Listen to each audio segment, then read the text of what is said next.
అందరికీ నమస్కారం. కథలవల్లకి ఛానల్కి స్వాగతం. ఇప్పుడు మనం నీకోసమే నా అన్వేషణ పార్ట్ 36 విందాం. కొన్ని గంటల ముందు హాస్పిటల్లో ఇక్కడ చక్రవర్తి ఎవడు అంటూ హాస్పిటల్లోకి వచ్చి కొందరు వ్యక్తులు నర్సులను అడుగుతున్నారు. వాళ్ళ వేషధారణ చూస్తుంటే కాస్త అనుమానంగా ఉన్నా కూడా తమకెందుకు అనుకుని చక్రవర్తి వాడు ఎక్కడో చెప్పారా నర్సులు. ఆ మనుషులు చక్రవర్తి వాడి వైపు వడివడిగా నడుచుకుంటూ వెళ్లారు. అప్పుడే చక్రవర్తి భోజనం చేసి మందులు వేసుకుని కాస్త రిలాక్స్ అవ్వడానికి బెడ్ రెస్ట్ తలనాంచి కూర్చున్నాడు. గిరి, మీనాక్షి ఇద్దరూ ఆ పక్కనే ఉన్న ఇంకో బెడ్ మీద కూర్చుని మాట్లాడుకుంటున్నారు. అంతలో గదిలోకి దూసుకొచ్చిన వ్యక్తుల్ని చూస్తూ ఎవరు మీరు అని అడిగాడు గిరి. గిరికి సమాధానం చెప్పకుండా ఇక్కడ చక్రవర్తి ఎవడు అన్నాడు అందులో ఒక వ్యక్తి. చెప్తాను, ముందు మీరెవరో చెప్పండి అన్నాడు గిరి కిందకి దిగి నిలబడి కళ్ళద్దాలు సరిచేసుకుంటూ. నీకు అవన్నీ చెప్పాల్సిన అవసరం లేదు, ముందే చక్రవర్తిగాడెవడో ఎక్కడున్నాడో చెప్పు అన్నాడు మళ్ళీ ఆ వ్యక్తి. వాళ్ళ వేషాలు మాత్రమే కాదు, వాళ్ళ బిహేవియర్ కూడా తేడాగా ఉండడంతో ఎవరు మీరు, మీలాంటి వాళ్ళని ఎవరు హాస్పిటల్కు రానిచ్చారు, నర్స్ నర్స్ అంటూ గిరి అరుస్తూ ముందుకు వెళ్తుంటే ఆ వ్యక్తుల్లో ఒకడు జేబులో నుంచి కత్తి బయటకు తీసి గిరి మెడపై ఉంచి, రే ముసలినాయాలా, ముందా చక్రవర్తి ఎక్కడున్నాడో చెప్పు అన్నాడు గట్టిగా అరుస్తూ. అతడు అలా చేసేసరికి కంగుతిన్న మీనాక్షి చక్రవర్తులు అతన్ని ఏం చెయ్యొద్దని గట్టిగా అరుస్తున్నారు. అరుపులొస్తున్న వైపు చూసిన వ్యక్తికి బెడ్ మీద కూర్చున్న వ్యక్తి కనిపించేసరికి అతడే చక్రవర్తి అని అర్థమవడంతో చేత్తో పట్టుకున్న గిరి మెడ మీదున్న కత్తిని వెనక్కి తీసుకుని అతని వెనక్కి నెట్టి చక్రవర్తి వైపుకు వెళ్ళి బెడ్ మీదున్న అతని కాలర్ పట్టుకుని, ఏంట్రా ఒంట్లో బాలేదు, ఆపరేషన్ చేయాలని నా దగ్గర నాటకాల డబ్బులు తీసుకుని ఇప్పుడు వడ్డీ ఇవ్వమని అడగడానికి వచ్చిన మనుషుల్ని నానా మాటలు అంటారా, పైగా వడ్డీ అసలు రెండూ ఇవ్వో, ఏం చేసుకుంటారో చేసుకోమని నాకే సవాలు విసురుతారా అన్నాడు కోపంగా. అసలు అతను ఏం మాట్లాడుతున్నాడో అర్థం కాని చక్రవర్తి ఆ వ్యక్తి చేతిలో ఉన్న తన చొక్కా కాలాన్ని విదిలించుకుని, అసలు ఎవరు మీరు, మీరెవరిని చూసి ఎవరు అనుకుని ఇక్కడికి వచ్చారో ఒకసారి చెక్ చేసుకోండి అన్నాడు.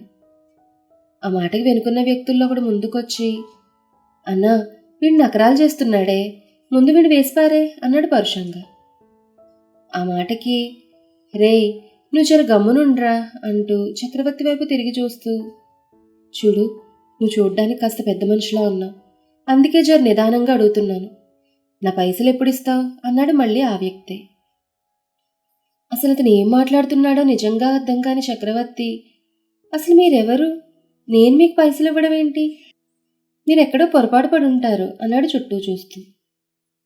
చక్రవర్తి మళ్ళీ మొదటికి రావడంతో ఇక ఒంట్లో ఓపిక నశించి కోపం కట్టలు తెంచుకుని రావడంతో తన జేబులో ఉన్న నోట్ని తీసి చక్రవర్తి మీదకి విసిరు కొడుతూ, ఇదిగో ఇది నీ పెండ్లాం, మా వద్ద నీ కోసం అంటే నీ ఆపరేషన్ కోసం పైసలు తీసుకున్న రసీదు అన్నాడు ఆ వ్యక్తి. అది విన్న చక్రవర్తికి ఏం జరుగుంటుందనేది కొంచెం కొంచెం అర్థమవుతుండగా, వసంత మీ వద్ద డబ్బులు తీసుకుందా అన్నాడు అనుమానంగా. చక్రవర్తి నోటి వెంట వసంత అన్న పేరు విన్న వ్యక్తి, అవును, నీ పెండ్లం నీ కోసం మా వద్ద 5 లక్షల పైసలు తీసుకుంది, అది కూడా 100కి 5 రూపాయలు వడ్డీ చొప్పున. ఇప్పుడు ఇవ్వమని అడిగితే వడ్డీ లేదు అసలు లేదు పొమ్మను మొండిచే చూపెడుతోంది, అందుకే నీకోసమే తీసుకుంది కాబట్టి నిన్నే అడగడానికి ఇలా వచ్చాను అన్నాడు అతను. ఇంక విషయం మొత్తం తేటతెల్లమైపోవడంతో మీనాక్షి, గిరి, చక్రవర్తులు ముగ్గురు ఒకరి ముఖాలొకరు చూసుకుని చిన్నగా నిట్టూర్పు వదిలి వచ్చిన వ్యక్తి వైపు చూస్తూ, మీ డబ్బులు మీకు త్వరలోనే ఇచ్చేస్తాను, అంతవరకు కాస్త ఓపిక పట్టండి అన్నాడు చక్రవర్తి. త్వరలో అంటే ఎప్పుడో కాస్త డేట్ చెప్పు, మాకు పనులుంటాయి మరి అన్నాడు ఆ వ్యక్తి. అది కూడా నిజమే కదా అనుకుని, ఓ 10 రోజులు అన్నాడు చక్రవర్తి. 10 రోజులంటే కుదరదు నాకు, 4 రోజుల్లో అసలు వడ్డీ 2 వచ్చి నా చేతికి చేరాలి, లేకపోతే నేను ఎలాంటి వాడినో నీకు మళ్ళీ చూపించాల్సి వస్తుంది అన్నాడు అతడు కాస్త అసహనంగా. లేదు, మరీ 4 రోజుల్లో అంటే ఇవ్వలేనేమో అంటూ నసుగుతున్నాడు చక్రవర్తి. కానీ అదేం పట్టించుకోకుండా 4 రోజుల్లో మళ్ళీ వస్తాను, ఇప్పుడు పోతున్నానంటూ తన మనుషుల్ని తీసుకుని అక్కడి నుంచి వెళ్ళిపోయాడు ఆ వ్యక్తి. ఎంత వేగంగా వచ్చారో అంతే వేగంగా అక్కడి నుంచి బయటకు వెళ్ళిపోయిన వాళ్ళని చేష్టలు ఉడిగిన వాళ్ళ చూస్తూ ఉండిపోవడం తప్ప ఇంకేం చేయలేకపోయారు గిరి చక్రవర్తులు. వాళ్ళలా వెళ్ళగానే గిరి సమీరకు కాల్ చేసి జరిగింది చెప్పి త్వరగా హాస్పిటల్కి రమ్మని చెప్పాడు. జరిగిందంతా విన్న సమీర కంగారుగా బన్నీని తీసుకుని హాస్పిటల్కి బయలుదేరింది. సమీర్కి విషయమంతా చెప్పి హాస్పిటల్కి రమ్మని చెప్పానని గిరి చెప్పడంతో ఎందుకు తనకి ఇలాంటి విషయాలు చెప్పడం, అసలే తను కొత్తగా పెళ్లి చేసుకుంది, తన ఇబ్బందులు తనకి ఉంటాయి కదా అన్నాడు బాధగా చక్రవర్తి. ఆ మాటకి అదేంట్రా అలా అంటావు, తనుంటే మనకు కాస్త ధైర్యంగా ఉంటుంది కదా, అందుకే పిలిచాను అన్నాడు గిరి. నిజం చెప్పాలంటే సమీర తన పక్కనుంటే చక్రవర్తికి కూడా కొండంత ధైర్యంగా ఉంటుంది. అందుకే బయట గిరితో అలా అన్నా కూడా సమీర రావడం తనకు కూడా ఇష్టమే. అందుకే సమాధానం చెప్పకుండా ఊరుకుండిపోయాడు చక్రవర్తి. పాపం సమీర, కొడుకైనా కూతురైనా తనే అన్నయ్య గారికి అనుకుంది మీనాక్షి. సమీర హాస్పిటల్కి వచ్చేసరికి చక్రవర్తి గిరి బాధగా కూర్చునున్నారు. వాణ్ణి చూస్తూనే ఇంతకీ నిజంగా పిన్నంత డబ్బు తీసుకుందా అని అడిగింది సమీర. ఏమో తెలీదు, అందుకే తన హాస్పిటల్కి రమ్మని కాల్ చేసి చెప్పాను అన్నాడు గిరి. ఇంతలో బన్నీ తాతయ్య అంటూ చక్రవర్తి బెడ్ మీదకి ఎక్కేసి అతనితో ఆటలాడే పనిలో పడిపోయాడు. మీనాక్షి యాపిల్ ముక్కలు కోసి బన్నీకి నోట్లో పెడుతూ అతని ముద్దు మాటలు ఎంజాయ్ చేస్తోంది. గిరి సమీర ఇద్దరూ మాట్లాడుకుంటున్నారు ఇందాకటి సంఘటన గురించి. అంతలో తలుపు బడేయల్మని తోసుకుని లోపలికి వచ్చింది సంత, అదే వసంత. వసంతను చూస్తూనే మీనాక్షి, నువ్వు బాబుని తీసుకుని బయటకు వెళ్ళు అన్నాడు గిరి. అలాగే అండి అంటూ బన్నీని తీసుకుని గది నుంచి బయటకు వెళ్ళబోయింది మీనాక్షి. కానీ బన్నీ, మమ్మీ నేను ఈ మాన్స్టర్ ముందు వదిలి వెళ్ళను అని మారాన్ చేస్తూ సమీర చేతిని గట్టిగా హోల్డ్ చేసి పట్టుకున్నాడు. అమ్మకి ఏమవ్వదు, తాతయ్య వాళ్ళు ఉన్నారుగా అని మంచి మాటలు చెప్పి సమీరను పట్టుకున్న బన్నీ చేతిని విడిపించి అతను బయటకు తీసుకెళ్లింది మీనాక్షి. బన్నీ 2 రోజులకే మీనాక్షికి దగ్గరైపోయాడు. అందుకే ఆ మాటల మీద నమ్మకంతో మీనాక్షితో బయటకు వెళ్ళి కారిడార్లో ఆడుకుంటూ ఉండిపోయాడు బన్నీ. బన్నీ బయటకు వెళ్ళగానే చక్రవర్తి వసంత వైపు కోపంగా చూస్తూ, నువ్వెవరి దగ్గరైనా 5 లక్షలు అప్పు తీసుకున్నావా అని అడిగాడు. ముందు లేదని బుకాయించాలని చూసినా తరచి అడగడంతో తీసుకున్నాను నిజాన్ని ఒప్పేసుకుంది వసంత. తీసుకున్నావా, మరి వాటిని ఏం చేశావు అన్నాడు చక్రవర్తి. అది కొన్ని ఖర్చులుంటే ఖర్చు చేసేశాను అని తల వంచుకుని. ఆ మాట వినగానే కోపంతో, సిగ్గుండాలి, మొగుడికి ఆపరేషన్ అని చెప్పి డబ్బు అప్పు తీసుకుని దాన్ని సొంత ఖర్చులకు వాడేసుకున్నా అని చెప్పడానికి అన్నాడు చక్రవర్తి.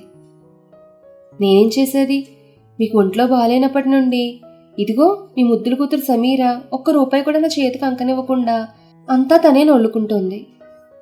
అందుకే చేతి ఖర్చులకు గాను ఒకరి వద్ద కొంత డబ్బు అప్పుగా తీసుకున్నాను. అది కాస్త వడ్డీ చక్రవడ్డీలతో పెద్ద మొత్తంగా మారింది. ఆ పెద్ద మొత్తాన్ని తీర్చడానికి ఇంకో వ్యక్తి వద్ద వడ్డీకి డబ్బు తీసుకోవాల్సి వచ్చింది అంటూ తనదేం తప్పులేనట్టుగా మాట్లాడింది వసంత. అది విన్న చక్రవర్తి కోపంతో ఊగిపోతూ, తప్పు చేసింది నువ్వైతే దాని సమీర మీద ఎందుకు నెడుతున్నావు అన్నాడు పళ్ళు నోరుతూ.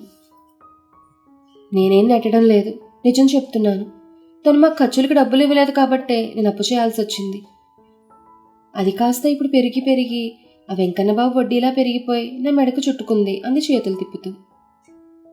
ఆమె మాటలు వింటోంటే విసుగు పుడుతుండడంతో, ఇక మీరు చేసే తప్పులన్నీ ఎప్పుడు సమీర్ మీదకి తోస్తుంటారు కదా అన్నాడు అసహనంగా. మీరు కూడా అంతేగా, ఎప్పుడు నా తప్పుల్నే ఎంచుతుంటారు అంది మూతి తిప్పుతూ. నీ తప్పుల్ని ఇన్ని రోజులు ఎంచకుండా వదిలిన పాపానికే ఇప్పుడు వాడెవడితోనే నిందలు మాటలు పడాల్సి వచ్చింది నాకు అంటూ ఆయాసపడిపోయాడు చక్రవర్తి. తండ్రలా ఆయాసపడుతుంటే అతను వెన్ను నిమురుతూ, మీరు కాస్త నిదానంగా ఉండండి నాన్న, మీరు పేషెంట్, ఎక్కువగా మాట్లాడకూడదు, ఆవేశపడకూడదు అంది సమీర. అవునా, తండ్రికి ఉన్నది లేనిది నా మీద నూరు పోసి ఇప్పుడు పతివ్రతలా నీతులు చెప్తున్నావా? నీ గురించి ఎవరికి తెలియదు అంది వసంత. పిన్ని, నువ్వేం మాట్లాడుతున్నావో నీకేమైనా అర్థమవుతోందా? సెన్స్ ఉండే మాట్లాడుతున్నావా అంది సమీర కాస్త కోపంగా. సమీర తన్నాలా అన్నని మాట్లాడుతుంటే, నీకు చిన్న పెద్ద తేడా లేదా? ఎవరిని పడితే వాళ్ళని అన్నని మాటలు అనేస్తావా?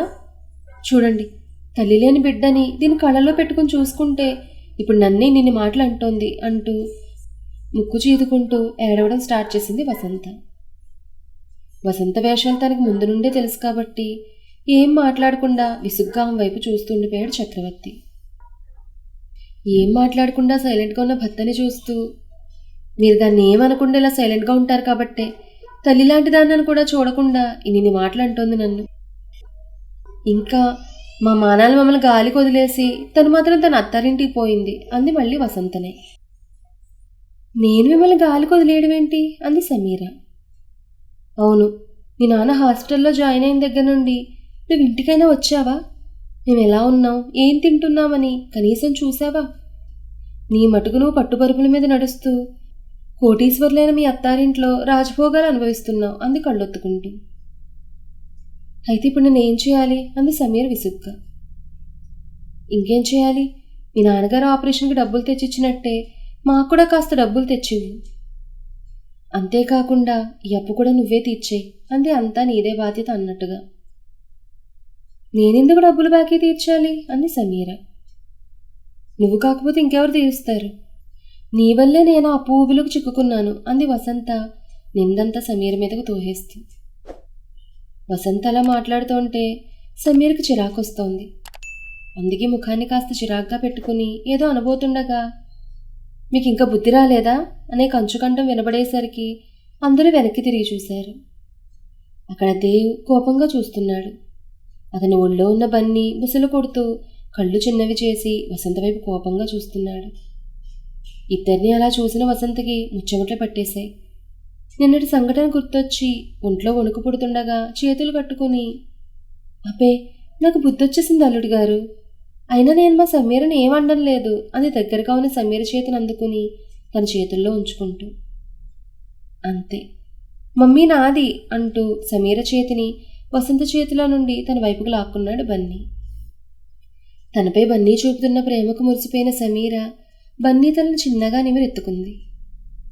దేవుని చూసిన చక్రవర్తి, మీరెప్పుడొచ్చారు బాబు అన్నాడు లేచి కూర్చోడానికి ట్రై చేస్తూ. మీరు పడుకోండి మావయ్య, కూర్చోకండి అంటూ చక్రవర్తి బెడ్ దగ్గరకు వెళ్ళి అతను బెడ్ మీద పడుకోబెడుతూ వెనక్కి తిరిగి, మీకు అసలు సెన్స్ ఉందా? పేషెంట్ ముందు ఇలా గొడవ పెట్టుకుంటున్నారు, పైగా పెద్ద పెద్ద నోరేసుకుని అరుస్తున్నారు అన్నాడు వసంత వైపు చూస్తూ కళ్ళతో నిప్పులు కురిపిస్తూ. అది అది అంటూ వసంత చేతులు నలుపుకుంటూ ఉండగా, మైకేల్ అని గట్టిగా అరిచాడు దేవ్. మైకేల్ అని గట్టిగా అరవడంతో నిన్నటి సంఘటన గుర్తొచ్చిన వసంత, నన్నేం చేయకుండా అల్లుడు గారు అని వణికిపోతోంది. పాపం, మరి ఇప్పుడు వసంత పరిస్థితి ఏంటి? తన తిక్క కుదురుతుందా? మరి దేవ్ మైకేల్ని ఎందుకు పిలిచాడనేది నెక్స్ట్ ఎపిసోడ్లో తెలుసుకుందాం. ఈ కథ మీకు నచ్చితే లైక్ చేయండి, షేర్ చేయండి, కామెంట్ చేయండి. అలాగే మన కథల పల్లకి ఛానల్ని సబ్స్క్రైబ్ చేసుకుని పక్కనే ఉన్న బెల్ ఐకాన్ని క్లిక్ చేయడం మాత్రం మర్చిపోకండి. ధన్యవాదాలు.